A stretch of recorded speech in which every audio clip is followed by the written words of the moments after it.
Bom dia, vamos retomar aqui mais uma aula sobre Direito Constitucional do Conselho Federal de Odontologia, continuando aqui o artigo 5º, nós já vimos ontem, né, as primeiras duas aulas sobre a teoria geral dos direitos fundamentais, vimos inicialmente a aplicabilidade das normas constitucionais, ontem vimos a teoria geral, e hoje a gente vai entrar efetivamente no artigo 5º até o 7º.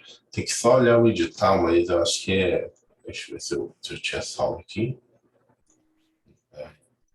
Deixa eu olhar aqui. Artigo 5º não é. Até o 17 tem direitos políticos também.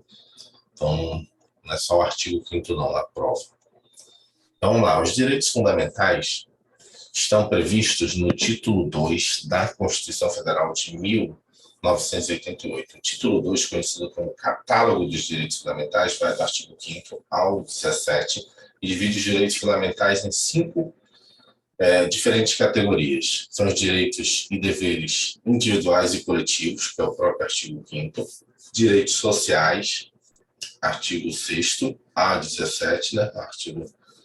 Artigo 11, desculpa, 17 do artigo 11, direitos de nacionalidade, que é o 12 e o 13, direitos políticos, 14 e 16, e os direitos relacionados à existência, à organização e participação dos partidos políticos, 17. Eu vou só ver aqui meu material aqui, que eu tinha destrinchado o material aqui. Então, o que está escrito aqui no edital do CFO? O CFO está dizendo direitos e garantias fundamentais, que está o item 1 do direito constitucional do CFO. Direitos e deveres individuais e coletivos, então, artigo 5º mesmo. Aí, especificamente, direito à vida, direito à liberdade, direito à igualdade, à segurança, à propriedade, direitos sociais, nacionalidade, cidadania, direitos políticos, partidos políticos, garantias. Essas garantias são os remédios constitucionais, habeas corpus, habeas datus, segurança, garantias constitucionais individuais, garantias dos direitos coletivos, sociais e políticos. Ou seja, é tudo isso aqui que está no nosso material, até o item F. Então, vamos começar aqui os primeiros. É importante ter atenção que, para não cair uma pegadinha na hora da prova, os direitos individuais e coletivos, os direitos sociais, os direitos de nacionalidade, os direitos políticos, os direitos relacionados à existência, organização e participação em partido político são espécies do gênero direitos fundamentais. O rol de direitos fundamentais previsto no título 2 não é exaustivo. Há outros direitos espalhados pelo texto constitucional, como o direito ao meio ambiente, artigo 225, e o princípio da anterioridade tributária, artigo 150, inciso 3, a linha B. Nesse ponto, vale ressaltar que os direitos fundamentais relacionados no título 2 são conhecidos pela doutrina como direitos catalogados. Por sua vez, os direitos fundamentais previstos na CF, mas fora do título 2, são conhecidos como direitos não catalogados. O que ele explicou aqui para a gente nessa primeira parte? Primeiro, né, os direitos fundamentais são todos esses direitos que estão no artigo 5º ao 17. Lembrando que existe uma diferença entre direitos fundamentais e direito do homem. O direito do homem são todos aqueles direitos, a gente viu na aula anterior, são aqueles direitos em que você, ao bater o olho, se diz, cara, isso aqui não, mesmo não estando em nada, em nenhum lugar, seria impossível isso não ser um direito meu como ser humano, né? Eu falo homem, mas genericamente, ser humano. Então, o direito à vida. Se não tivesse catalogado como direito fundamental, ainda assim, não faria sentido as pessoas virar. Isso aí, tudo a gente estuda no início da teoria geral do Estado, é uma guerra de todos contra todos. Cada um que matar, quem for mais forte, é o vencedor. Não existe uma sociedade assim, né? A sociedade se organizou de forma que cada um respeite o limite do outro. Então, o direito à vida seria um chamado que a gente chama direito do homem, um direito natural do homem, um justnaturalismo. Existe o direito fundamental, que é aquele direito que está colocado numa Constituição Federal. E existem os direitos humanos. Os direitos humanos que a gente ouve muito falar são os direitos que são colocados em tratados e convenções internacionais, que podem ser tanto de nível global quanto de nível regional. Então, se eventualmente quer uma prova, você pode, né, matar essa questão sabendo assim, o direito do homem pode ou não estar catalogado no artigo de uma Constituição, dentro de uma Constituição. Quando ele está catalogado numa Constituição que passa a chamar de direitos fundamentais, existem direitos que estão fora da Constituição, estão nos tratados e convenções internacionais, a gente chama eles de direitos humanos. E no Brasil a gente admite né, os direitos humanos como de observação obrigatória, tanto é que se um tratado da Convenção Internacional, se não aprovado pelo modelo, né, de emenda constitucional, ele tem o status de norma supralegal, ou seja, é acima das nossas leis nacionais. E caso esse direito internacional, ou seja, esse tratado, esse direito humano, desculpa, esse tratado, ou convenção, ou resolução internacional seja aderida e no Brasil seja aprovada por meio de emenda constitucional, ou seja, pelo aquele formato de 3/5, 2 vezes em cada casa, nós, na verdade, admitimos esse direito humano como um direito constitucional nosso, equiparado ao direito constitucional. Então, isso também, às vezes, cai bastante em prova. Continuando, direitos e deveres individuais e coletivos, parte 1. Inserimos o estudo do artigo 5º da Constituição, mais cobrados em provas de concurso. O artigo 5º, vamos lá. Esse artigo é o mais cobrado, não só pela importância dele, né, do direito à terra, porque ele é vamos dizer assim, o artigo que tem mais incisos na Constituição. Não lembro agora de cabeça, mas acho que é 74 ou 75 incisos. Então, é o mais extenso da Constituição. Vamos lá. Artigo 5º. Todos são iguais perante a lei, sem distinção de qualquer natureza, garantindo-se aos brasileiros e estrangeiros residentes no país a inviolabilidade do direito à vida, à liberdade, à igualdade, à segurança e à propriedade nos termos seguintes. O dispositivo constitucional enumera 5 direitos fundamentais: os direitos à vida, à liberdade, à igualdade, à segurança e à propriedade. Desses direitos é que derivam todos os outros relacionados nos diversos incisos do artigo 5º. A doutrina considera, inclusive, que os diversos incisos do artigo 5º são desdobramentos dos direitos previstos no caput. Então, colocou 5 aqui: vida, liberdade, igualdade, segurança e propriedade. Todos derivam dele. Só vou ver aqui rapidamente, porque teve uma emenda constitucional, acho que mudou esses 5. Mudou não no sentido de retirar, acho que aumentou a quantidade aqui. Deixa eu ver aqui, artigo 5º. Vamos lá, hoje está aqui. São todos iguais perante a lei, sem distinção de qualquer natureza, garantidos aos brasileiros, estrangeiros residentes no país, a igualdade de direito à vida, então continua a vida, a liberdade, a igualdade, a segurança e a propriedade. Não consegui, porque eles queriam colocar um outro aqui, que era o senador aqui do DF. Transporte, não? Como? Não foi aqui não, acho que foi no 6º que colocaram, no 5º não mudou nada não. De repente lá no 6º pode ter mudado, mas depois a gente vê. Então tá aqui, tá igual. Eu só por alto me lembrei que tinha sido uma emenda, mas continua igual. Vamos lá. Apesar de o artigo 5º caput referir-se apenas a brasileiros e estrangeiros residentes no país, há consenso na doutrina de que os direitos fundamentais abrangem qualquer pessoa que se encontra em território nacional, mesmo que seja um estrangeiro residente no exterior. Um estrangeiro que estiver passando férias no Brasil será, portanto, titular de direitos fundamentais. O que significa isso? É quando a Constituição coloca residente, né? Aqui, ó, estrangeiros residentes, não significa que a pessoa tem que estar morando no Brasil. Significa que a pessoa está passando pelo Brasil. Até porque seria ilógico se você tivesse, eventualmente, uma pessoa de férias fazendo turismo no Brasil e chegasse aqui e a gente dissesse: não, você não tem os nossos direitos sanitários, você não tem direito à vida, você não tem direito à segurança. Não faz sentido, só porque ele não mora aqui, não é residente. Não significa isso. Esse trecho residente significa que a pessoa está de passagem pelo Brasil. Ele está aqui no nosso país, então ele tem os mesmos direitos. Os mesmos direitos, eu estou falando assim, do artigo 5º. Não todos os direitos constitucionais. Não pode virar presidente, não pode se candidatar, tem todas as outras restrições. Vamos lá. Nesse sentido, entende o STF que o súdito estrangeiro, mesmo aquele sem domicílio no Brasil, tem direito a todas as prerrogativas básicas que lhe assegurem a preservação do status libertatis e a observância pelo poder público da cláusula constitucional do duas process, devido processo legal. Ainda sobre o tema, chamamos a atenção para a decisão do STF, segundo a qual o direito de propriedade é garantido ao estrangeiro não residente. Ou seja, o direito de propriedade eventualmente, a pessoa inviolabilidade de domicílio também. A pessoa está ali no quarto de hotel. Se aquele quarto de hotel, naquele momento aqui no Brasil, é a residência dele, só com mandado, judicial para você adentrar ali no quarto de hotel daquele estrangeiro. Cabe destacar ainda que os direitos fundamentais não têm como titular apenas pessoas físicas, pessoas jurídicas e até mesmo o próprio Estado são titulares dos direitos fundamentais. Segundo o STF, os estrangeiros residentes no país, uma vez atendidos os requisitos constitucionais, são beneficiários da assistência social, fazendo jus ao denominado benefício de prestação continuada.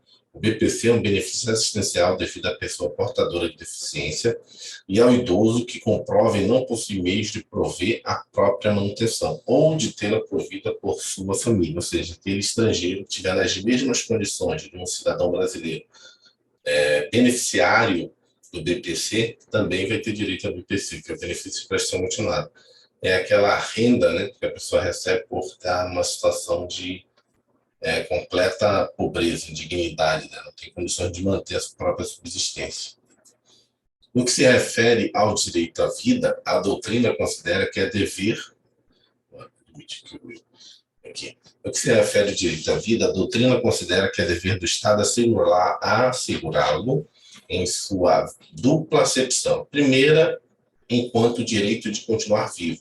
Segunda, enquanto direito de ter uma vida digna, uma vida boa. Segundo essa linha, o STF decidiu que assiste aos indivíduos o direito à busca pela felicidade, como forma de realização do princípio da dignidade da pessoa humana. O direito à vida não abrange apenas a vida extrauterina, ou seja, a pessoa que já nasceu, mas também a vida intrauterina. Sem essa proteção, estaríamos autorizando a prática do aborto, que somente é admitido no Brasil quando a grave ameaça a vida da gestante ou quando a gravidez é resultante do estupro. Existe, inclusive, no direito penal, quando estuda lá, que, por exemplo, se você matar uma grávida, você, né, hoje a jurisprudência entende que você cometeu duplo homicídio. Você não matou uma única pessoa, você matou duas. Então, também tem esse entendimento, eu estou só verticalizando, mas se você matar uma grávida, você não matou uma pessoa, você matou duas. Então, você é denunciado, né, e a doutrina aceita por duplo homicídio, não só pela morte da grávida. Então, por isso que um entendimento genérico, né, que já traz, inclusive, daqui o direito nacional, que você também deve preservar a vida intrauterina. Então, não vai responder por dois, não vai responder por um homicídio, mas por dois. Relacionado a esse tema, há um importante julgado do STF sobre a possibilidade de interrupção da gravidez do feto anencéfalo. O feto anencéfalo é aquele que tem uma má formação do tubo neural, a ausência parcial do encéfalo, né? E deixa eu só falar o áudio aqui. Já desliguei. Trata-se de uma patologia letal. Os fetos, por ele afetados, morrem, em geral, poucas horas depois de terem nascido. A Corte garantiu o direito à gestante de submeter-se de antecipação terapêutica de parto na hipótese de gravidez do feto anencéfalo, previamente diagnosticada por profissional habilitado, sem estar compelido a apresentar autorização judicial ou qualquer outra forma de permissão do Estado. O STF entendeu que, nesse caso, não haveria colisão real entre os direitos fundamentais, apenas um conflito aparente, uma vez que o anencéfalo, por ser inviável, não seria titulado de direito à vida. O feto anencéfalo, mesmo que biologicamente vivo, porque feito de células e tecidos vivos, seria juridicamente morto, de maneira que não deteria proteção jurídica. Assim, a interrupção da gravidez de feto anencéfalo não é tipificada como crime de aborto. Esse foi o julgamento do STF mais importante, né, que tivemos nos últimos tempos, foi do feto anencéfalo, entre outros, né, mas esse foi durante muitos dias, né, de julgamento. E também temos no Código Penal, né, várias situações em que pode haver o aborto sem ser criminalizado. Situações de estupro, situações em que põe em risco a vida da mãe. Então, não são todas as situações, né, que a mãe, né, pode cometer o aborto e ela vai ser penalizada. Outra controvérsia levada à apreciação do STF envolvia a pesquisa com células troncos embrionários. Segundo a Corte, é legítima e não fere o direito à vida, nem tampouco a dignidade da pessoa humana, realização de pesquisas com células troncos embrionários, obtidas de embrião humanos, produzidos por fertilização in vitro, e não utilizadas neste procedimento. Por fim, cabe destacar que nem mesmo o direito à vida é absoluto, sendo admitida pela Constituição Federal de 1988 a pena de morte em caso de guerra declarada. A doutrina considera que, por se tratar de cláusula pétrea, a emenda constitucional não pode estabelecer no Brasil novas hipóteses de pena de morte. Essa ampliação não poderia nem mesmo ser feita por meio de uma nova Constituição, respeito ao princípio de vedação ao retrocesso. Lembra que nós estudamos também o efeito cliquet, o princípio de vedação ao retrocesso? Significa o seguinte: a partir do momento que você dá um direito fundamental a um cidadão, mesmo em uma situação em que seja admitida fazer uma emenda constitucional, porque tem trechos da Constituição que tem cláusula pétrea, ou seja, você não pode nem mesmo alterar aquilo, mas mesmo naqueles casos em que você pode alterar, você tem uma vedação ao retrocesso. Ou seja, se aquilo é um direito positivo, você não pode retirar aquele direito prestacional positivo. Então, esse é o efeito cliquet, ou seja, por que efeito cliquet? Cai muito em provas desse termo. Cliquet é aquele barulho que o alpinista faz quando ele vai subindo a parede, né? Vai clicando ali a subida dele, então você não tem como retroceder, tem que subir com a corda lá para cima.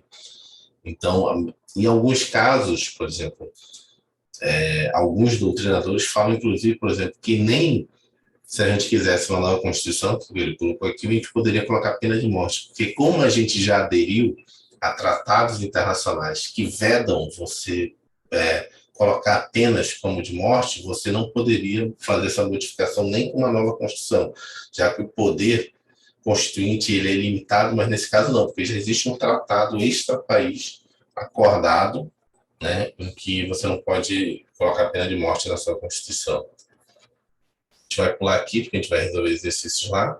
Vamos ao direito à vida aqui.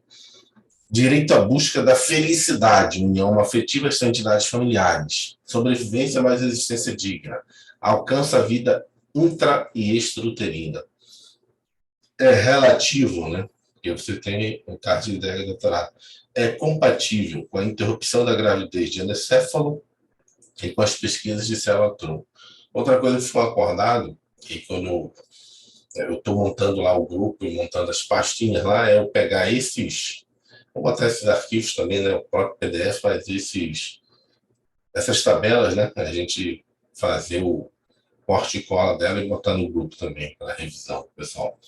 Uma vez decifrado o caput do artigo 5º da Carta Magna, passaremos a análise dos seus incisos. Então, vamos lá. Primeiro, inciso 1.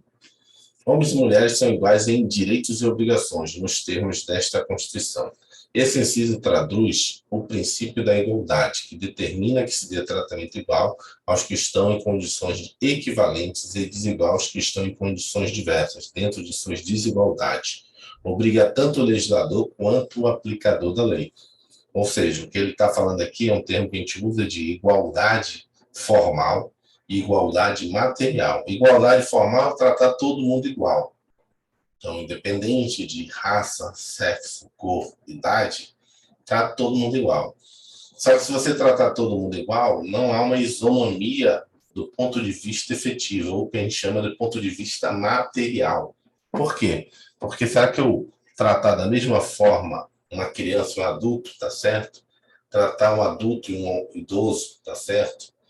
Tratar uma pessoa de um sexo da mesma forma que eu trato a pessoa do outro sexo, não. Então, por isso que foram surgindo né, formas de fazer com que essa igualdade seja realmente efetiva, ou seja, mais do que formal, ela seja materialmente atendida. E aí sim todo mundo possa, né, ter uma expectativa de mesmas oportunidades. Então, por isso que nós temos, por exemplo, o Estatuto da Criança e do Adolescente, nós temos o Estatuto do Idoso. Então, nós temos esses estatutos para dar esses direitos de forma que a pessoa, né, que em tese, formalmente ela é igual, mas na realidade, na prática, materialmente, ela está aqui. Na hora que você cria o Estatuto da Criança e do Adolescente, Estatuto do Idoso, você traz Estatuto da Pessoa com Deficiência.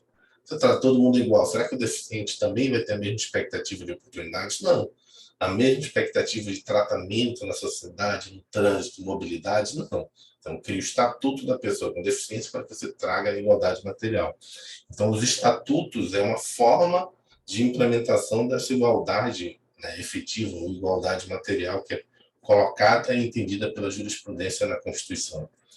O legislador fica, portanto, obrigado a obedecer à igualdade na lei, não podendo criar leis que discriminem pessoas que se encontram em situação equivalente, exceto quando houver razoabilidade para tal.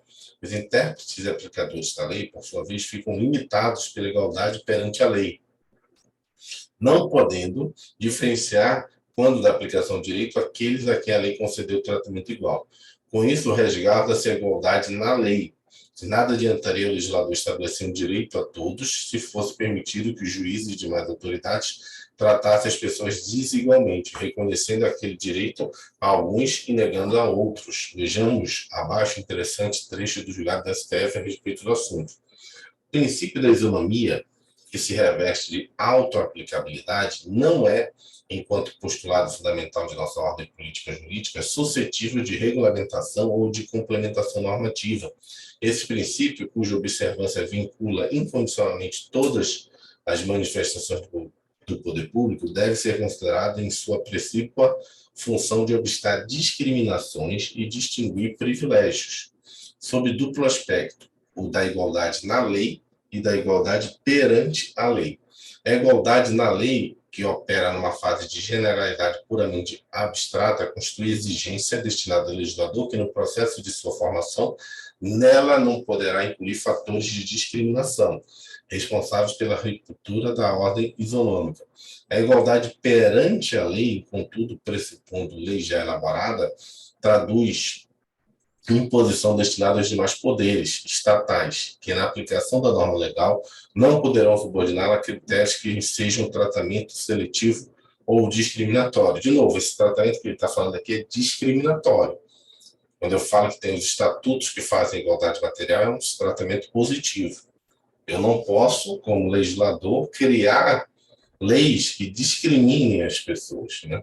Mas posso fazer leis como tem o Estatuto da Criança e do Adolescente, o Estatuto da Pessoa com Deficiência, o Estatuto da Micro e Pequena Empresa, que é uma igualdade material da pessoa jurídica. Mas por que existe estatuto? Porque o próprio entendimento do artigo 5º diz que o artigo 5º não se aplica só às pessoas físicas, se aplica também às pessoas jurídicas. E como eu sei que o microempreendedor individual e a microempresa, elas têm, né, uma dificuldade maior do que uma grande empresa, então crio na lei que dá essa igualdade material. Então vamos lá, a igualdade na lei destina-se ao legislador, igualdade perante a lei destina-se aos aplicadores do direito. O princípio da igualdade, conforme já comentamos, impede que pessoas que estejam na mesma situação sejam tratadas desigualmente. Em outras palavras, poderá haver tratamento desigual, discriminatório entre pessoas que estão em situações diferentes. Nesse sentido, as ações afirmativas, como a reserva de vagas em universidades públicas para negros e índios, são consideradas constitucionais pelo STF. Da mesma forma, é compatível com o princípio da igualdade o programa concessivo de bolsa de estudos em universidades privadas para alunos de renda familiar de pequena monta, com cotas para negros, pardos, indígenas e portadores de necessidades especiais. Então, mesmo essa igualdade, né, na lei e perante a lei, é possível ter o que a gente está falando aqui, né? Haver leis que façam com que essa igualdade formal seja concebida. Eu tinha até me esquecido, temos a lei de cotas, né? Ela vai acabar agora esse ano, mas possivelmente vai ser renovada, não sei. Não sei se você sabe que a questão da cota em concurso público, em universidade, ela não é ad eterna, é uma lei que estipulou um período de aplicação de 10 anos. Começou em 2012, acaba agora em 2022. Há uma discussão hoje no Congresso de que tenha pelo menos a prorrogação inicial de mais 2 anos, por causa dos 2 anos de pandemia, né, que praticamente não tivemos concursos. Foi o ano 2020, 2021. E, eventualmente, né, dependendo do debate que tiver no Congresso Nacional ano que vem, se estenda aí, de repente, por mais 10 anos. Cotas raciais em concursos públicos são admitidas pelo STF, podendo ser utilizados critérios de autodeclaração e de heteroidentificação. Na autodeclaração, o próprio indivíduo se declara como negro ou pardo. Na heteroidentificação, é formada por uma comissão plural responsável por entrevistar o candidato e verificar se sua declaração foi verdadeira. O objetivo é evitar condutas fraudulentas e garantir que a política de cotas raciais possa efetivamente realizar a igualdade material. A maioria dos concursos agora é a heteroidentificação. É uma banca, uma comissão de duas não, sempre é 3 a 5. Pessoas que vão olhar para a pessoa e dizer se ela se enquadra ou não como preta, negra, parda.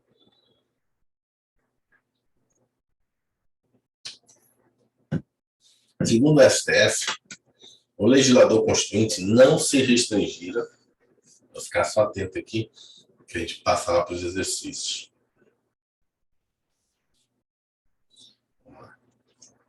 O legislador constituinte não se restringir apenas a proclamar solenemente a igualdade de todos diante da lei. Ele teria buscado emprestar a máxima concreção a esse importante postulado para assegurar a igualdade material a todos os brasileiros e estrangeiros que viveriam no país, considerando as diferenças existentes com motivos naturais, culturais, econômicos, sociais ou até mesmo acidentais. Além disso, atentaria especialmente para a equiparação, desequiparação para os distintos grupos sociais, asseverou-se que para efetivar a igualdade material, o Estado poderia lançar mão de políticas de cunho universalista, abranger número indeterminado de indivíduos, mediante ações de natureza estrutural, ou de ações afirmativas, atingir grupos sociais determinados por meio de atribuições de certas vantagens por tempo limitado, para permitir a suplantação das desigualdades ocasionadas por situações históricas particulares. Ou seja, está explicando do porquê o STF aceita a política de cotas. Você vê que está claro ali que o STF aceita por tempo limitado. Então, não existe a possibilidade de uma lei de cotas botar de forma permanente a questão das cotas raciais. Né? Esse é o entendimento do STF ali, está posto ali. Então, assim, ainda que venha a nova lei de cotas, provavelmente vai ser também por tempo, né? Não vai poder ser por prazo indeterminado. Senão aí você cria uma discriminação, em vez de você criar, né, tentar uma equalização. A realização da igualdade material não proíbe que a lei crie discriminações, desde que estas obedeçam ao princípio da razoabilidade. Seria o caso, por exemplo, de um concurso para agente penitenciário de prisão feminina restrita a mulheres. Ora, fica claro nessa situação que a razoabilidade em uma prisão feminina é todo desejável que os agentes penitenciários não sejam homens. O mesmo vale para limites de idade em concursos públicos. Segundo o STF, é legítima a previsão dos limites de idade em concursos públicos, quando justificada pela natureza das atribuições do cargo a ser preenchido, súmula 683. Cabe enfatizar, todavia, que a restrição da admissão a cargos públicos a partir da idade somente justifica ser prevista em lei, e quando situações concretas exigem um limite razoável, tendo em conta o grau do esforço a ser desenvolvido pelo ocupante do cargo. Deixa eu explicar esses 2 parágrafos aqui, que também cai muito em prova, principalmente na área de concurso. A gente está estudando aqui o inciso 2, inciso 1, desculpa, inciso 1, que é a igualdade, né? O princípio da isonomia e igualdade entre homens e mulheres. Lá está escrito igualdade entre homens ou mulheres, mas na verdade esse inciso decai ou descamba para todo o princípio da isonomia, que é isso que a gente está estudando aqui. Então, ele está dizendo as coisas que são previstas para o princípio da isonomia. Primeiro, isonomia formal e isonomia material. Segundo, a gente viu, né, a possibilidade ali de você criar diferenças, né, nos princípios, principalmente baseado na igualdade material. Mas aqui ele mostra outros tipos de possibilidades, vamos dizer assim, de igualdade material, de exceções à possibilidade de isonomia, de não tratar todo mundo igual. Então, numa prova de concurso, pode haver restrição para alguns concursos públicos, especificamente, não só nesse caso aqui, que deu um exemplo de agente penitenciário feminino, um presídio feminino. Pode ser exclusivo para a mulher? Pode. Mas também tem concursos, não sei se vocês já viram, concursos, por exemplo, para a área militar, onde tem um número limitado, poucas vagas para a mulher. Ou seja, tem um concurso ali de soldado, mas ele diz o seguinte, ó, são 100 vagas, mas 90 é para homem e só 10 para mulher. Tem um concurso ali da Marinha, tantas vagas são para homens, X são para mulheres. O STF também entende que isso não fere o princípio da isonomia, que é uma, vamos dizer assim, há uma razoabilidade para essa decisão, entendeu? O objetivo de atender. E todas as restrições, que ele botou restrição de idade, nesse caso de idade, tem que estar na lei. Então, por exemplo, já ocorreu casos assim que coloca a idade, né, para alguns concursos. E não estando na lei, a pessoa consegue fazer o concurso. Por exemplo, já teve concursos da área policial, policial civil. Ah, idade X, botou praticamente a mesma idade de policial militar. Policial militar está na lei, tem idade, porque tem uma carreira para seguir, né? E o STF não, tem que estar na lei. Na lei, policial civil não tem idade para você ingressar. Então, até você ter 65 anos, você pode virar policial civil. Agora, policial militar não, tem na lei que você tem que ter uma idade, chamadas idades limites lá para você ser militar. Então, idade tem que estar na lei. Agora, essa questão de vagas específicas para o sexo masculino e feminino, só precisa ter uma razoabilidade, uma explicação para aquilo. Então, ou seja, o presídio feminino, normal que o concurso seja para o sexo feminino, dos agentes penitenciários. Forças Armadas, policial civil, policial militar. Policial civil também não tem essa restrição, é aberto, não existe vaga exclusiva para mulher. Se uma turma de policial civil abrir, um concurso policial civil abrir, passar só mulher, vai ser só mulher a turma de policial civil. Não existe uma restrição, não existe, assim, nunca vi concurso de policial civil igual da Polícia Militar, que reserva exclusivamente só 10 vagas para as mulheres. Isso não é uma discriminação, não, já que está aí na aula, é ao contrário, né? Se deixar aberto, as mulheres praticamente passam todas e não vai ter vaga para homem. Alguns cursos, algumas áreas, hoje em dia, praticamente é o invertido, né? É dominado, as mulheres dominam algumas áreas de profissionais, né? Praticamente não tem homem. E estudam mais e acabam alguns concursos passando mais. Né? Vamos lá. Limites de idade, a gente já leu, né? O mesmo vale para limite de idade de concurso público. Segundo o STF, a legítima previsão de limite de idade de concurso público é justificada pela natureza das atribuições do cargo a ser preenchido. Cabe enfatizar, todavia, que a restrição da admissão a cargos públicos a partir de idade somente justifica ser prevista em lei e quando situações concretas exigem um limite razoável, tendo em conta o grau de esforço desenvolvido pelo ocupante do cargo. A isonomia entre homens e mulheres também é objeto da jurisprudência do STF. Segundo a Corte, não afronta o princípio da isonomia a adoção de critérios distintos para a promoção de integrantes do corpo feminino e do corpo masculino da aeronáutica. Trata-se de uma hipótese em que a distinção entre homens e mulheres visa atingir a igualdade material, sendo, portanto, razoável. Ou seja, na aeronáutica existe tempo diferente de promoção para homem e para mulher. Note, todavia, que em todos os casos acima, só a lei ou a própria Constituição pode determinar discriminações entre pessoas. Os atos infralegais, como o edital de concurso, por exemplo, não podem determinar tais limitações, sem que haja previsão legal. Segundo o STF, o princípio da igualdade também busca impedir discriminações em virtude da identidade de gênero e da opção sexual do indivíduo. Com base nisso, reconheceu que os transgêneros têm o direito à alteração do nome e do gênero do sexo diretamente no registro civil, independentemente da realização de cirurgia de transgenitalização ou de tratamento hormonal. Observe que a alteração do nome e do sexo pelo transgênero independe de qualquer processo judicial, ocorrendo diretamente no registro civil. Do princípio da igualdade se originam vários outros princípios da Constituição, como, por exemplo, a vedação ao racismo, artigo 5º, inciso 42, o princípio da isonomia tributária, artigo 150, inciso 2, entre outros. Finalizando o estudo desse inciso, guarde outra jurisprudência comprada em concursos. O STF entende que o princípio da isonomia não autoriza o Poder Judiciário estender alguns grupos de vantagens estabelecidas por lei a outros. Isso porque, se assim fosse possível, o Judiciário estaria legislando, não é mesmo? O STF considera que em tal situação, haveria ofensa ao princípio da separação dos poderes. Sobre esse tema, destacamos, inclusive, a súmula vinculante 37. Não cabe ao Poder Judiciário, que não tem função legislativa, aumentar vencimentos de servidores públicos sob o fundamento da isonomia. A gente não vai responder o exercício, a gente vai para o inciso 2. que é esses últimos dois parágrafos aqui para a gente comentar e, de repente, vamos resolver os exercícios já, ou ver mais um inciso.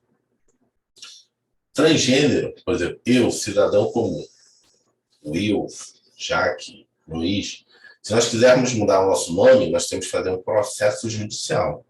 Você não pode mudar o seu nome. Né? E isso só pode ser feito a partir dos 18 anos.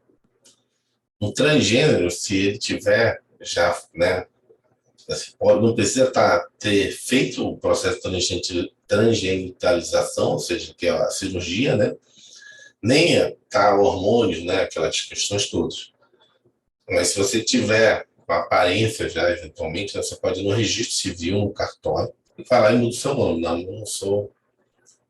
Só brincar aqui, mas sem nenhum preconceito. Meu nome não quero ser mais Edivânia, meu nome é Edivânia. A pessoa vai ter que trocar sem. Não tem processo judicial, não tem nada, não tem ordem de juiz nem nada. É um entendimento do Supremo Tribunal Federal. Outro parágrafo que ele colocou aqui, que é importantíssimo, já vi questões de provas. Você, baseado em um direito que foi dado a um determinado grupo, você não pode querer que a justiça lhe conceda esse direito, que aí senão ela teria legislando. O que ocorre? Já vi várias ações assim, tem várias ações. O cara vai lá e diz, olha, o Ministério Público recebe o ticket de refeição de R$ 1.500. Eu sou servidor do Poder Executivo, eu quero receber o ticket de R$ 1.500. Meu ticket é R$ 300 por mês. Agora, no juiz federal, não posso, porque aí eu vou estar legislando. Que foi criada uma lei que o ticket de refeição do Ministério Público Federal, do Poder Judiciário, de 1.000, 1.500. Se o do Poder Executivo é R$ 300, queria aumentar para 400 agora.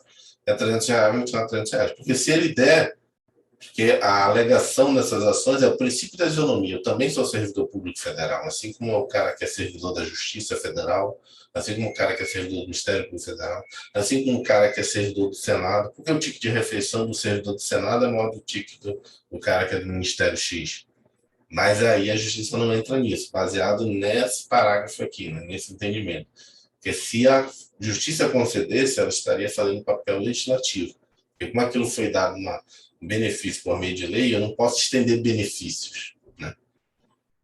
Eu não posso querer a fulano de tal, assim eu também quero, a mesma coisa que nem pai, né? Que nem criança. Quero também pai, mesmo sorvete.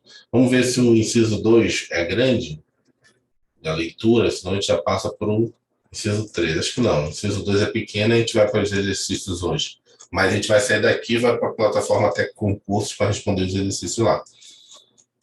Aqui acabou, primeira súmula do plano 3, ninguém, vamos lá, inciso 2, ninguém será obrigado a fazer ou deixar de fazer alguma coisa senão em virtude de lei. Esse aqui é o mais famoso de todos, né? Mesmo quem não estuda direito sabe, né? Até coloca, se está escrito em lei, né? Só em posição de lei pode fazer. Isso é meio que natural também, um direito meio que natural. Saber que vivemos no Estado democrático de direito, só a lei pode impor qualquer restrição ou, né, situações que eu tenha que submeter. Vamos lá. Esse inciso, tratado do princípio da legalidade, que se aplica de maneira diferenciada aos particulares e ao poder público, para os particulares traz a garantia de que só podem ser obrigados a agirem ou a se omitirem por lei. Tudo é permitido a eles, portanto, na falta de norma legislativa, norma proibitiva. Já para o poder público, o princípio da legalidade consagra a ideia de que este só pode fazer o que é permitido pela lei. Isso é estudado mais aprofundadamente lá no direito administrativo. Lá você percebe que lá existe um regime de, vamos dizer assim, de desenvolvimento da atividade estatal que faz com que o princípio da legalidade seja estudado bastante lá, porque só pode fazer o que está previsto na lei, como servidor público, como magistrado, como um servidor em geral. E o particular não, aquilo que não é proibido ele pode fazer. É importante compreendermos a diferença entre o princípio da legalidade e o princípio da reserva legal. Isso cai bastante também, entender o que é princípio da legalidade e o princípio da reserva legal. O princípio da legalidade se apresenta quando a Carta Magna utiliza a palavra lei em sentido mais amplo, abrangendo não somente a lei em sentido estrito, mas todo e qualquer ato normativo estatal, incluindo os atos infralegais, que obedecem às formalidades que lhes são próprias e contêm uma regra jurídica. Por meio do princípio da legalidade, a Carta Magna determina a submissão em respeito à lei ou a atuação dentro dos limites legais. No entanto, a referência que se faz é a lei em sentido material. Já o princípio da reserva legal é evidenciado quando a Constituição exige expressamente que determinada matéria seja regulada por lei formal ou atos com força de lei, ou seja, um decreto autônomo, por exemplo, o vocábulo lei. Aqui usado em um sentido mais restrito. José Afonso da Silva classifica a reserva legal do ponto de vista do vínculo imposto ao legislador como absoluta ou relativa. Na reserva legal absoluta, a norma constitucional exige para sua integral regulamentação a edição de lei formal, intervida com ato normativo emanado pelo Congresso Nacional, elaborado de acordo com o processo legislativo previsto na Constituição. Como exemplo de reserva legal absoluta, citamos o artigo 37, inciso 10 da Constituição Federal, que dispõe que a remuneração dos servidores públicos somente poderá ser fixada ou alterada por lei específica. Não há, nesse caso, qualquer espaço para regulamentação por ato infralegal. Somente a lei pode determinar a disciplina jurídica da remuneração dos servidores públicos. Na reserva legal relativa, por sua vez, apesar da Constituição de lei formal, esta permite que a lei fixe apenas parâmetros de atuação para o órgão administrativo, que poderá complementá-la por ato infralegal, respeitados os limites estabelecidos pela legislação. A doutrina também afirma que a reserva legal pode ser classificada como simples e qualificada. A reserva legal simples é aquela que exige lei formal para dispor sobre determinada matéria, mas não especifica qual o conteúdo ou a finalidade do ato. Haverá, portanto, maior liberdade para o legislador. Como exemplo, citamos o artigo 5º, inciso 7º da Constituição Federal, segundo o qual é assegurada, nos termos da lei, a assistência religiosa das entidades civis e militares de internação coletiva. Fica bem claro, ao ler nesse dispositivo, que a lei terá ampla liberdade para definir como será implementada a prestação de assistência religiosa nas entidades de internação coletiva. A reserva legal qualificada, por sua vez, além de exigir lei formal, para dispor sobre determinada matéria, já define previamente o conteúdo e a finalidade do ato. O melhor exemplo da reserva legal qualificada, apontado pela doutrina, é o artigo 5º, inciso 12 da Constituição Federal, que dispõe que é inviolável o sigilo da correspondência das comunicações telegráficas, de dados e das comunicações telefônicas, salvo, no último caso, por ordem judicial, nas hipóteses e na forma que a lei estabelecer para fins de investigação criminal, instrução processual penal. Ao ler este dispositivo, percebe-se que o legislador não terá grande liberdade de atuação. A Constituição já prevê que a interceptação telefônica somente será possível mediante ordem judicial e para a finalidade de investigação criminal, instrução processual penal. Explicar essas duas páginas. Então, no princípio da legalidade, você tem que tudo, né, que é imposto ao cidadão, né, já que nós vivemos um Estado democrático de direito, né, o direito prevalece. Então, tudo aquilo que é feito cidadão só pode ser imposto por meio de lei. Por quê? Porque é feito por quem essa lei? Pelos representantes que foram, vamos dizer assim, colocados pelo povo. Então, nós só aceitamos instituições que foram aprovadas pelo Congresso Nacional. Mas aí tem outros detalhamentos na explicação do princípio da legalidade. Existe o princípio da legalidade e o princípio da reserva legal. Então, quando a Constituição fala que somente será imposto algo ao cidadão se for por meio de lei, a lei em sentido genérico. Um ato, vamos dizer assim, infralegal, como uma determinação, uma resolução da Receita Federal, de uma agência reguladora, é entendido como um ato de ilegalidade. Também você tem que submeter a ele. Mas aí tem esses conceitos que a gente acabou de ver aqui, que de repente pode ter se tornado nebuloso aqui a explicação, mas vou aclarar isso. Dentro do princípio da legalidade, nós temos que entender que existe o princípio da reserva legal. A reserva legal, ela é realmente, não, nesse caso é só lei em sentido formal, aquilo que foi aprovado pela Câmara e pelo Senado. Mas dentro da reserva legal, a Constituição dá uma reserva legal mais específica, o que eles chamam aqui uma reserva legal mais qualificada, né, que é a reserva legal simples, cadê aqui, essa aqui, uma qualificada. Na reserva legal simples, o constituinte diz, olha, aqui vai ser regulado por lei. Essa é uma reserva legal simples. Uma reserva legal qualificada tem que ser feita por lei, mas a lei só vai poder dispor disso, dessa forma. Então, nós temos que entender isso para que numa prova, caso caia mais aprofundadamente, né, a gente vai resolver as questões, e, por exemplo, a gente resolveu já 2 dias de questões. Nos 2 dias eu percebi que as questões da Quadrix, eu pensei que era uma banca mais simples, né? Mas você vê claramente que ela é uma banca, inclusive eu estava lendo sobre ela foi formada, essa banca, por ex-integrantes da SESP. Então você vê que muitas questões dela são certo ou errado, né, que a gente encontra nos bancos de questões. Por quê? Porque eram tipo pessoas que trabalhavam no SESP e resolveram montar uma nova banca, né? Ela é daqui de Brasília, criou a Quadrix, e aí tem muitas questões dela acesso errado, e você vê que muitas questões dela são bastante elaboradas. Inclusive, ontem eu peguei um quadro que só tinha ali na questão, que nem no PDF que a gente leu tinha, né, um conceito específico. Inciso 3, deixa eu ver se o inciso 4 é grande. É grande, então a gente vai só ter o inciso 3 hoje. Então, inciso 1, 2 e 3. Inciso 3. Ninguém será submetido a tortura nem a tratamento desumano e degradante. Inciso costuma ser cobrado em sua literalidade. Então, nós vimos 3 incisos hoje.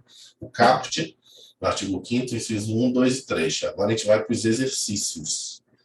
Aqui, deixa eu abrir o TEC Concurso aqui, que é a plataforma que nós estamos usando para resolver os exercícios aqui, as questões. Calma aí. Vocês já estão vendo o TEC? Ou não? Não, professor, tá no PDF ainda. Espera aí. Deixa eu compartilhar aqui. Compartilhar aqui o TEC agora. E agora? Estão vendo? Agora sim. Sim, vamos lá. Então vamos começar a resolver os exercícios. Vamos resolver, pelo andar da carruagem, vamos resolver uns 10 e amanhã a gente continua. Aqui está todo o artigo 5º até. Não, só o artigo 5º aqui da Quadrix, mas tudo. Então, assim, lógico, acabar que a gente pode abrir aqui questões que a gente não leu ainda o inciso. A gente pula, depois a gente resolve quando a gente lê o inciso. A gente leu só o princípio hoje da isonomia e o princípio da legalidade, né? Além do caput do artigo 5º. Vamos ver se a gente encontra aqui questões sobre esses assuntos. Vamos lá. Respeito foi conselho, e Quadrix, a gente tem percebido também que eles fazem muitos conselhos regionais. Praticamente conselhos regionais eles dominam. Isso é o Conselho Regional de, não sei, BM, não sei o que é, não. Lá do Pará, mas CRBM é o quê? Não faço ideia. É alguma coisa. Quando é CR, é Conselho Regional. Bombeiro militar, não? Não, aí não. Esse conselho Nem rolaria, né? não tem conselho, não. Aí é CRBM. Conselho Regional de Biomedicina. Biomedicina, lá no Pará. A respeito dos direitos e garantias previstos na Constituição Federal de 1988. Segundo a Constituição Federal de 1988, todos podem reunir. Essa aqui também não está, a gente ainda não leu. Todos podem reunir-se pacificamente em locais abertos, desde que previamente autorizados pela autoridade competente. Isso é um inciso que está meio bagunçado aqui. Eu tentei abrir o índice aqui, ó, ele não consegue. O índice não está bem detalhado, por inciso. Tá, artigo 5º dos direitos e garantias e os remédios constitucionais. Não tem a sequência inciso 1 e inciso 2 para a gente mesclar. A gente pula ou a gente responde? Fico com vocês. Entendeu? Porque esse aqui é um inciso que a gente vai ler lá na frente, né? Mas vamos. Esse aqui estaria certo. Professor, Fala. já que falou alguma coisa, já que a gente não está conseguindo ouvir você, não. Se Tô você ouvindo, perguntou não. alguma coisa relacionada a isso. Não estou ouvindo, não. Mexe no teu microfone. Tá. Ela falou ok. Deixa eu ver aqui. Casa, avenida violada, a gente não leu nenhum. Eita, ele está muito bagunçado aqui. São vários incisos. Certidão, os tratados dessa. Esse aqui acho que a gente pode ler. Vamos lá, vamos pular. É o sexto. A gente pode ler esse aí, porque apesar de a gente não ter visto ele, ela quer já quer falar? Não. Não, acho que ela tá com problema no fone, professor. Eu também tô com problema hoje, caiu várias vezes, enfim. Então vamos lá, no sexto, na questão 6.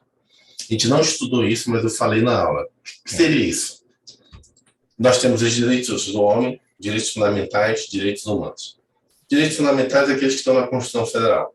Direitos humanos são aqueles tratados e convenções internacionais. Os tratados e convenções internacionais aprovados pela mesma forma de uma emenda constitucional, ou seja, 3/5 em cada casa em 2 turnos, tem o mesmo status, não é colocar na nossa Constituição, mas aquilo passa a ter o mesmo status de uma emenda constitucional. Tem o status constitucional, aquele tratado dentro do Brasil. Para modificar ele, só um tratado, uma outra emenda constitucional. Não feito esse processo de internalização que a gente chama do tratado, ele tem status supralegal. Os tratados de direitos humanos, não é qualquer tratado não, são tratados de direitos humanos. Porque tem outros tratados de comércio, tratados de livre comércio, essas coisas que existem. Mas tratados internacionais, né? Muitos acordos. Então, mas os que tratam de direitos humanos que o Brasil adere, então, nesse caso especificamente, ou ele tem status de norma constitucional, ou, caso aprovado pelo procedimento comum, ele tem status de norma supralegal. O que é norma supralegal? Né? É acima da lei. Então, é isso que precisa saber para articular essa questão, foi o que eu expliquei também durante a aula. Então, vamos lá. A Constituição Federal consagra no seu título 2 os direitos e garantias fundamentais. Estabelece no caput do seu artigo 5º que todos são iguais perante a lei, sem distinção de qualquer natureza, garantindo-se aos brasileiros e aos estrangeiros residentes no país a inviolabilidade do direito à vida, à liberdade, à igualdade, à segurança e à propriedade, nos termos ali estabelecidos. Quanto aos direitos e garantias fundamentais, julgo item. Os tratados internacionais sobre direitos humanos aprovados em cada casa do Congresso Nacional, pela maioria absoluta dos votos dos respectivos membros, são equivalentes às emendas constitucionais e integram o rol dos direitos humanos? Entendeu? A pergunta, certo ou errado? Errado, né? Sobre direitos humanos aprovado em cada casa do Congresso Nacional pela maioria absoluta dos votos. Onde é que está o erro aqui, ó? Maioria absoluta. Né? Maioria absoluta. Para ter esse status que ele está falando aí, teria que ser o quê? 3/5, 2 vezes nas 3 casas. Nas 3 casas. Daí foi o Conselho Regional, acho que de Farmácia, CRF, da Amapá. Então, tá errado, porque tem que ser 3/5 em cada uma das casas. Vamos lá, então errado. Resolver aqui a questão, podemos ver o comentário rapidamente, errado aqui, ó. Os tratados e convenções internacionais sobre direitos humanos que forem aprovados em cada casa do Congresso Nacional em 2 turnos por 3/5 dos votos respectivos membros serão equivalentes a emendas constitucionais. Ele botou o quê? Maioria absoluta. Vamos ver se a gente encontra mais uma do que a gente estudou hoje. Não, então a gente ainda vai estudar tudo isso, direitos políticos. É direito político. Direito político. Então, ele respondeu só 6 até agora. Eu vou anotando aqui, que depois eu posso... Eu boto lá no grupo. 6. Privado... Né? Qual? Não? Pessoa privada de... Não, daqui não. Direito à liberdade religiosa. Não. Lei penal. Não. Não, direito à vida. Não é não. Isso aí fere o direito à vida, não. No Brasil, não, isso daí não. Isso aí é direito penal. Vê se eu encontro material melhor à frente. Eu tenho vou ver um outro material para ver se a gente estuda um outro material. Autores, exclusão, calma aí. Porque aqui não tem uma busca. Professor, eu estou com acesso, se eu quiser, eu posso passar a senha também. Tem um amigo meu que me deu a senha do que concursos dele. Pode ser que lá seja mais fácil de Mas aí eu te ver amanhã. Tá. Se eu entrar lá, fazer filtro, fazer caderno. Vamos lá. Direito à vida. Ah, tá. Essa aqui, direito à vida. Questão 11. Aula 1, questão 6, questão 11. Aqui, aula 3. Vamos lá, vamos ler essa daí. Questão 21, na verdade. Questão 11 não, questão 21. Certo? Vamos lá, vamos ler ela. O artigo 5º da Constituição Federal prevê que todos são iguais perante a lei, sem distinção de qualquer natureza, garantindo-se aos brasileiros e aos estrangeiros residentes no país a invulnerabilidade do direito à vida, à igualdade, à segurança e à propriedade. Considerando essa informação, julgo o item com relação aos direitos e garantias fundamentais. O direito à vida, apesar de sua importância e ser um pressuposto para o exercício de todos os demais direitos, não possui caráter absoluto. Por isso, é permitida, por exemplo, a pena de morte em caso de guerra externa. Certo, né? A própria Constituição diz, né? Guerra externa? Guerra externa, tanto faz, né? Ele botou aqui só para confundir, mas guerra interna não existe, né? Porque guerra pressupõe que seja com outro país, né? Mas se o país invadir sua terra, então é uma guerra interna, de certa forma. Pode ser esse Seria conflito. externa por ser no sentido, eu entendi o sentido que o senhor falou, realmente. Eu poderia dar rolo. E também outra coisa que eu percebi, essa banca, além dela ser não tão simples assim, copia e cola da lei, pede alguns conceitos, ela bota umas palavrinhas ali que gera possibilidade de recurso, né? Ela é bem capciosa. Assim. Já botou guerra externa. Então, aí tu já. Putz, será que tá certo? Mas para mim tá certo, vamos ver. Certo. Aqui, ó. O direito à vida, vamos lá. Não haverá habeas corpus, salvo em caso de guerra declarada. Pede privamente declarar a união, isso não foi muito, não. O termo da guerra externa mesmo ali, professor. Cadê? Acima aqui, ó, peraí. Aqui, ó. Não, aonde? Mais para baixo. Ó, guerra externa, onde o senhor tá com coisa, e aqui embaixo também, ó. No artigo 148. 148. A gente recomendava a sócio, guerra externa. Ele usou o termo. Aqui, ó. Mas é guerra declarada. Guerra declarada. Lei, né? Não, mas é guerra declarada que está na lei. Aqui, ó.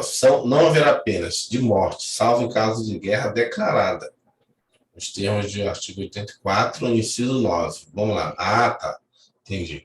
Declarar guerra no caso de agressão estrangeira. Porque ele refere-se ao 84, inciso 19. Então, o inciso 19 de guerra declara guerra, no caso de agressão estrangeira. Então, a guerra externa. Entendeu? Autorização do 48 também está bem claro aí. Ó, decorrência de calamidade pública, de guerra externa. Entendeu? A União poderá instituir, né, ou no caso de guerra externa. Entendeu?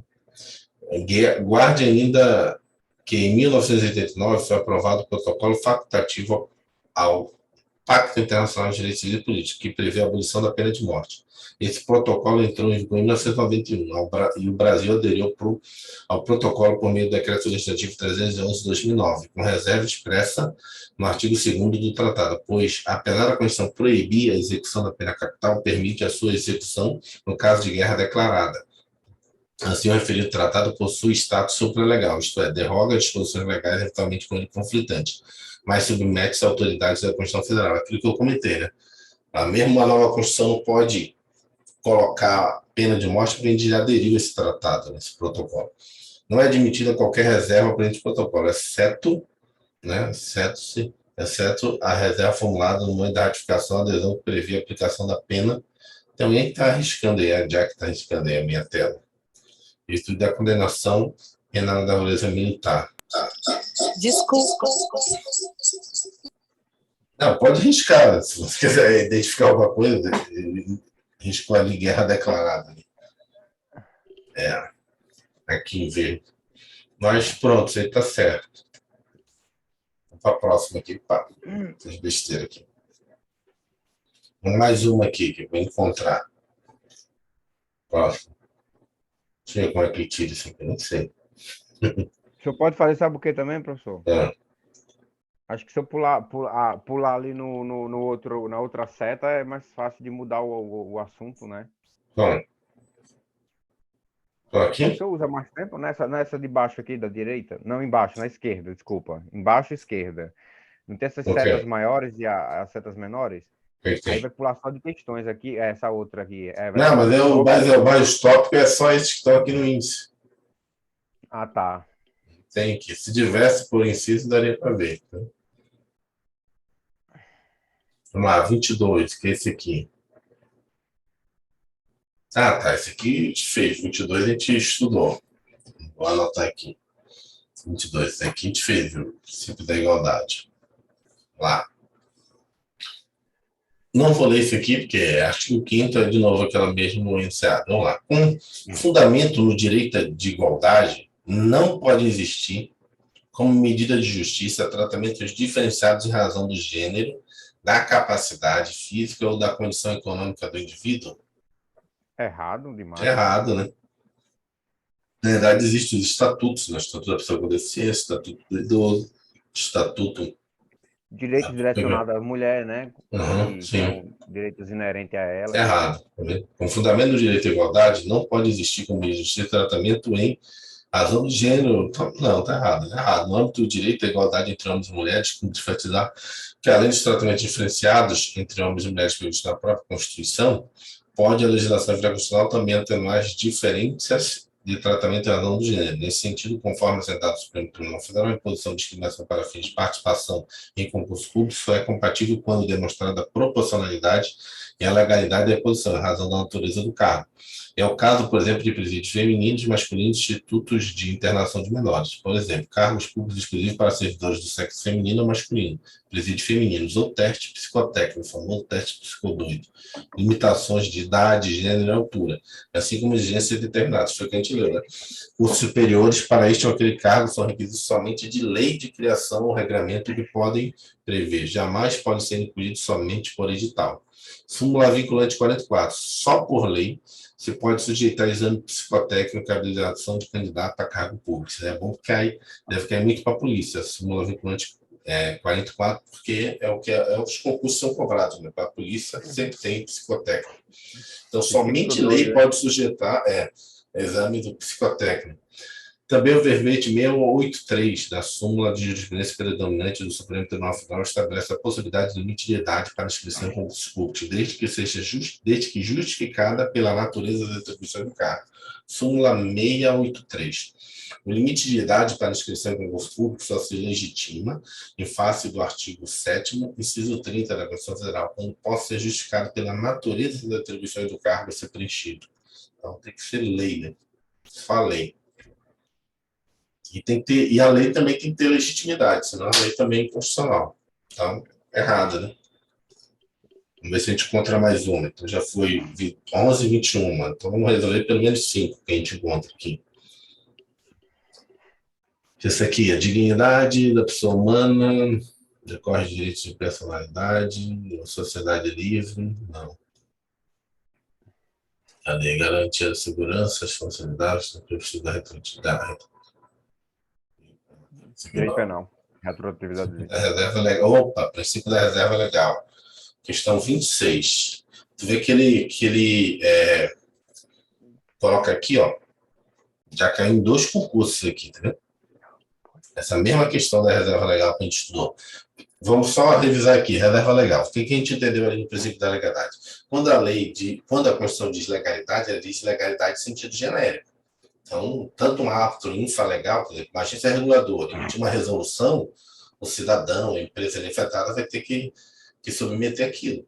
Ah, não, mas a Constituição diz que somente por lei. Não é assim. Ali é o princípio da legalidade. O que é o princípio da reserva legal? O princípio da reserva legal não, quando é o princípio da reserva legal, aí sim, você pode olhar, não, uma resolução não pode me impor isso, não. Só a lei aprovada pelo Congresso Nacional.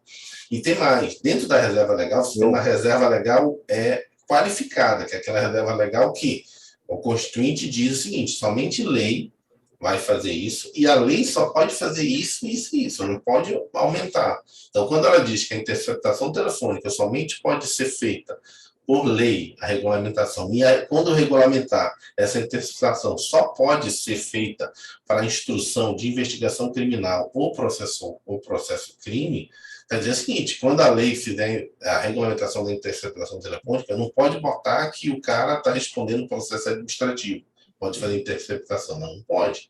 Porque a Constituição já disse que quando regulamentar, só pode regulamentar, interceptar os telefones das pessoas somente se for um processo criminal. Então, essa é uma chamada reserva legal, ou seja, só lei, e ainda é qualificada, porque diz o seguinte, a lei só tem que falar isso, se ela falar acima disso, também é inconstitucional. Então, vamos lá, é basicamente isso que tem que entender de reserva legal. Professor, eu vi isso aí sendo, isso aí que a gente vai ler agora, eu vi isso aí acontecendo com um cidadão político, acho que era deputado, ele estava no Ceará e estava na pandemia e o guarda municipal, sei lá, a polícia, quis levar ele porque ele estava andando na praia. Ele falou, amigo, eu estou em frente ao meu hotel. Aí o cara, não, mas tem um decreto. Aí ele disse, não, mas decreto não é lei. A lei o decreto não pode tirar o meu direito de ir e vir. Eu sei que foi o maior debate, ele segurou os policiais lá, trocou de turno, e depois eu vou só para para eu ter. Ele acabou indo, né? Para não arrumar confusão, mas ninguém tocou nele, não. E ele falou, cara, eu sou deputado, eu estou falando do que eu entendo. Eu não, lei, decreto não pode me proibir de ir e vir. Uma lei poderia, mas um decreto não. Enfim, foi bem aplicado ali. Vamos lá. O princípio da reserva legal quer dizer que ninguém pode ser constrangido a fazer ou deixar de fazer algo, senão em virtude de lei expressa. E aí? Para mim tá certo, não? Para mim também está certo. Deixa eu ver se tem alguma pegadinha. Porque tu vê que ele bota algumas coisas assim, bem, tipo, em vez de ele botar lei, ele bota expressa, né? Ele vem a Lei quadrícia. expressa. E sempre acrescenta um negócio. Ser O princípio da reserva constrangido. legal quer dizer que ninguém pode ser constrangido a fazer ou a deixar de fazer algo, senão em virtude de lei expressa. E agora? Para mim está certo. Para mim tá certo. Reserva legal é o que é reservado Olha que aí. passa pelo Congresso, pela Uhum. lei, né? Então ela tem que ser expressa, né? Ou não, sei lá. Pois é, esse lei expressa é que é sempre. Eu iria de inverso. Eu iria de certo também, mas essa lei expressa está. Se fosse o princípio da legalidade, estaria errado. Que aí a legalidade, no sentido, é amplo. Pode ser lei, como pode ser um ato infralegal. Decreto. Agora, o princípio da reserva legal, provavelmente por meio de lei. Agora, essa lei tem que estar expressa. Né? Então, vamos lá. Vamos lá, que essa banca é capciosa. Está errado. Vamos lá. Eita. Ó, princípio da reserva legal quer dizer que ninguém pode ser constrangido a fazer senão em lei expressa. Ah, ele pegou o texto integral da lei, entendeu? Da Constituição. Errada, visto que esse princípio é o princípio da legalidade. Ah, entendi como é que ele botou. Ampla ou legalidade para o cidadão. Todos são iguais perante a lei, sem distinção de qualquer natureza, garantindo só de brasileiros e estrangeiros residentes no país. Igualdade, direito à vida, liberdade, a igualdade, a segurança e a propriedade. Os tempos seguintes, ninguém será obrigado a deixar de fazer ou deixar de fazer. Ele botou constrangido, né? Alguma coisa não em virtude de lei. Não precisamos ler, ele botou aqui, ó. Legalidade, vocábulo lei empregado em sentido amplo, norma jurídica geral. Engloba as leis e os atos administrativos e o alcance amplo menor densidade normativa. Reserva legal, vocábulo lei empregado em sentido estrito. Estrito senso, lei formal. Só admite a lei ou ato normativo confuso de lei. Medida provisória, decreto legislativo com mais nacional, decreto toma. Alcance restrito, maior densidade normativa. Aqui, o que ele fez nessa Eu questão? não Que a gente entendi. errou. Não, eu entendi. Ele está dizendo que se é isso o princípio da reserva legal. O princípio da reserva legal. Aliás, Ah, tá. não inverteu, estou falando besteira. Ele está dizendo que, certo? Ele está dizendo que é isso que está escrito na Constituição. Não, está escrito na Constituição é o princípio da legalidade, que é isso, não é isso? Bem mal feita essa questão. E caiu em 2 concursos, né? Você clica aqui, ó, e mais 2 concursos. Estão vendo aí? Aqui, caiu, ó, no agente de orientação e fiscalização, Mato Grosso, não, como é que ele fez? Não, como é que eu vejo qual foi dos concursos? Porque fala o seguinte, Como é que é agente o de nome? fiscalização e mais 2 concursos. Essa mesma questão. Entendeu? Pois é, o princípio da reserva. Só um minuto, professor. O princípio da Tá. reserva legal. A reserva legal só os legisladores, está reservado a eles criar lei, né? Quer dizer que ninguém pode ser constrangindo. Ah, não, eu acho que ele está perguntando é isso mesmo. O que quer dizer reserva legal? O que quer dizer reserva legal? É que é reservado ao legislador e não que Tá errado essa questão. Tá entendi, certa, né? tá errada. Quer dizer que quem vai ser constrangido.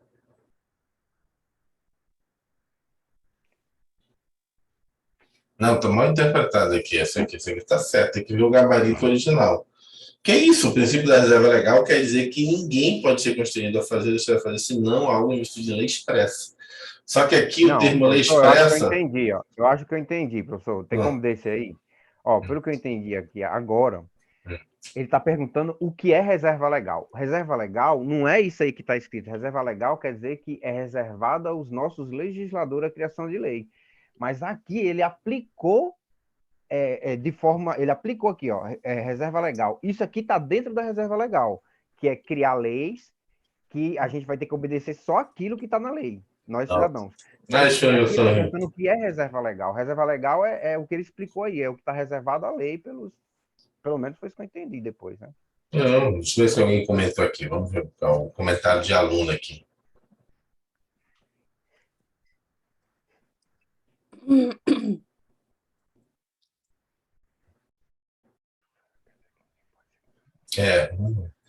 Para mim, não, vamos levar para a prova isso, mas realmente assim caberia o recurso aí, entendeu? Vou sair daqui, voltar no caderno. Para mim, caberia um recurso, que ali é o princípio da reserva legal, está correto, é isso aí mesmo. Entendeu? O princípio da reserva legal quer dizer que ninguém pode ser constrangido a fazer ou deixar de fazer, senão em virtude de lei. Entendeu? Lei expressa, ok, é isso. Entendi. Só que ele pegou o texto constitucional, assim, disse, não, lá na verdade, o que está escrito aí, ninguém será obrigado a fazer, senão em virtude de lei.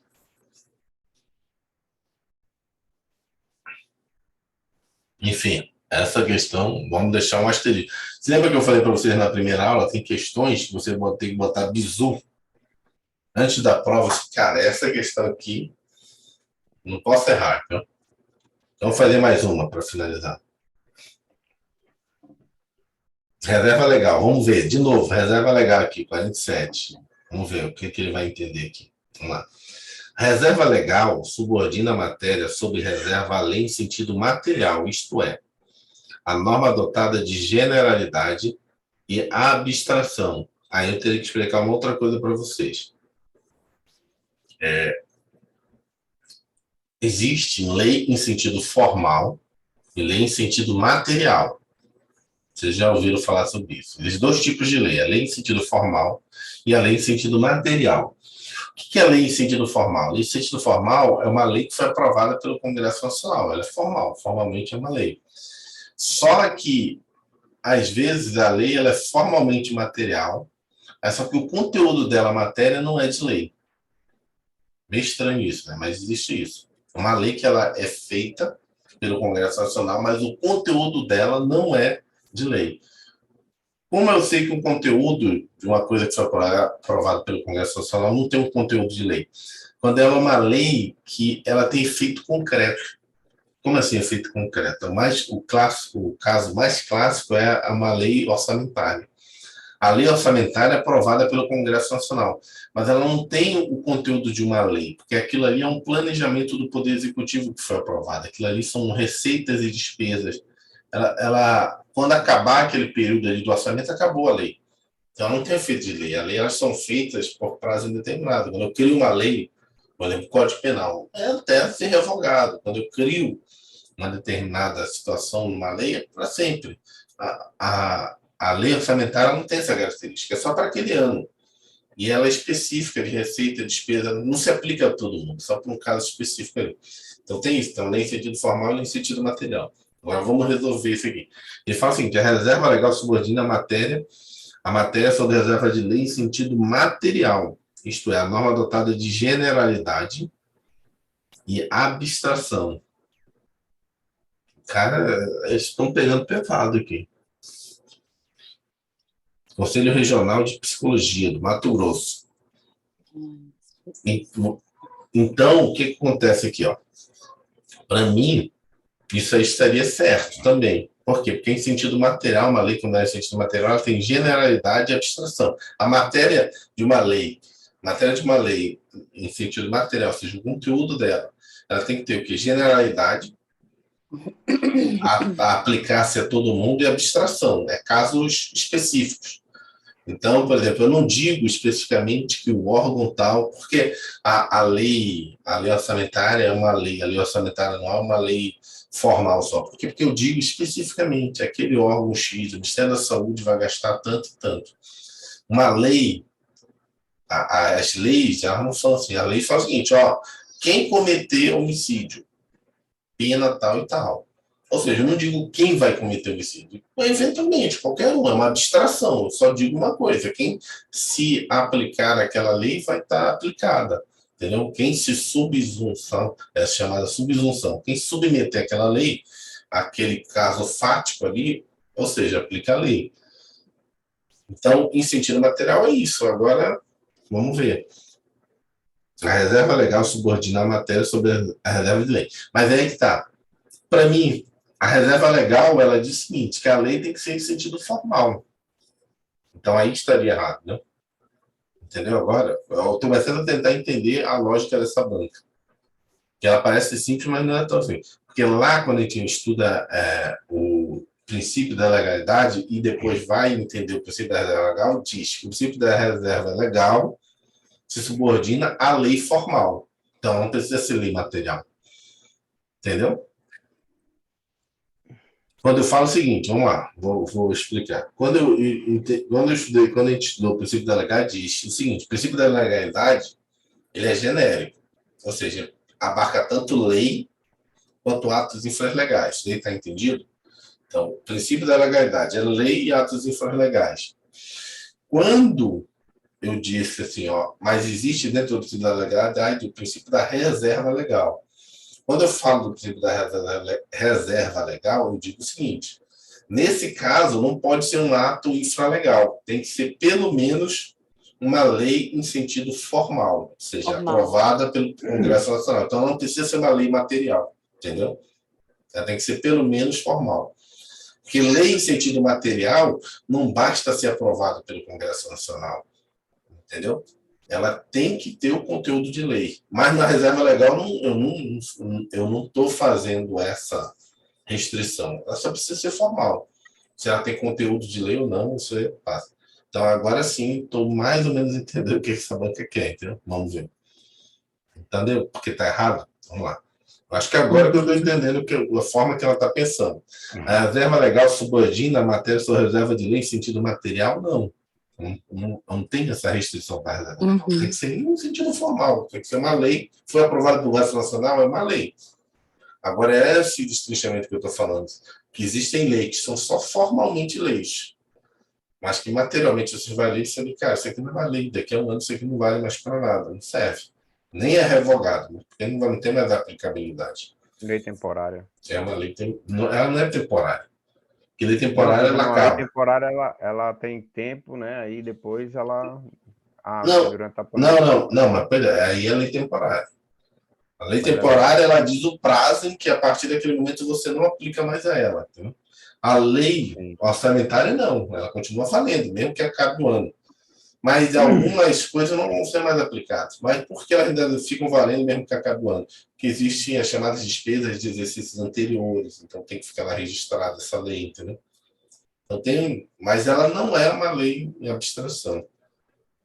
A lei errada. A lei em sentido formal, o princípio, lei em sentido formal. Errada, lei em sentido formal. O princípio da legalidade, também chamado de legalidade ampla, não se confunde com o princípio da reserva, princípio da legalidade para o setor público. Tampouco, o valor não é isso. Já o princípio da reserva legal, legalidade estrita, exige a edição de lei em sentido estrito ou atos equiparados, medidas provisórias, resoluções e decretos autônomos, como, por exemplo, a exigência de lei. O que mais que ele fala? As regras de aquisição de nacionalidade são normas que ostentam generalidade, personalidade e abstração. É isso aqui que é uma lei em sentido material. Ela tem que ter generalidade, personalidade e abstração. Se você tiver uma lei que você especifica alguém dentro da lei, aí ela deixou de ter abstração e tem personalidade. Aí já não é uma lei em sentido material. É uma lei em sentido formal. Foi aprovada pelo Congresso Nacional, mas ela tem efeito concreto. Vamos lá, princípio, lei formal. Aí bota aqui, ó. Todavia, quando a Constituição reserva conteúdo específico ao caso de determinadas matérias, eles vão ser necessariamente ser regulados por lei formal, atos equiparados, medidas provisórias. Então é isso aqui. Então ela entende, mais uma questão para ser bizu, questão 27. Mas por que a gente tem que entender o que a banca pensa e da forma que ela pensa? Por quê? Porque na hora que ela mudar isso aqui, numa prova, fizemos lá a prova do CFO, Edvan, agora ela mudou. Aí você consegue ir na justiça, consegue primeiro um recurso ali de está dizendo, olha só, no concurso do Conselho Regional de Psicologia de 2014 e de 2021, não, Conselho Regional de Psicologia 14 em 2021, não sei quais esses outros mais dois concursos que ele botou aqui, que caiu também essa mesma questão. Você entendeu isso. E agora você botou esse outro gabarito. Aí a banca vai ter que anular a questão. Se ela não anular, você vai na justiça. A banca não pode mudar ao longo do tempo. Né? Então, por isso que você tem que entender a banca. Então, nesse caso, nós já entendemos o pensamento dela. Vamos para a próxima, a última. Agora é a última. Petição. A lei segurará os eventos. Inviolável, a gente não estudou. As taxas não estudamos. O direito à vida. Esse aqui a gente estudou. Vamos lá. Questão 32 para finalizar, que é a questão do natimorto lá. Vamos lá. Os direitos são bens e vantagens prescritos na norma constitucional, enquanto as garantias são instrumentos por meio dos quais se assegura o exercício dos havidos direitos, preventivamente ou que prontamente os reparam caso violados. Ou seja, os direitos são a questão posta lá e as garantias são os remédios constitucionais. O direito à vida, previsto no artigo 5º da Constituição Federal de 1988, abrange tanto o direito de não ser morto quanto o direito a ter uma vida digna? Sim.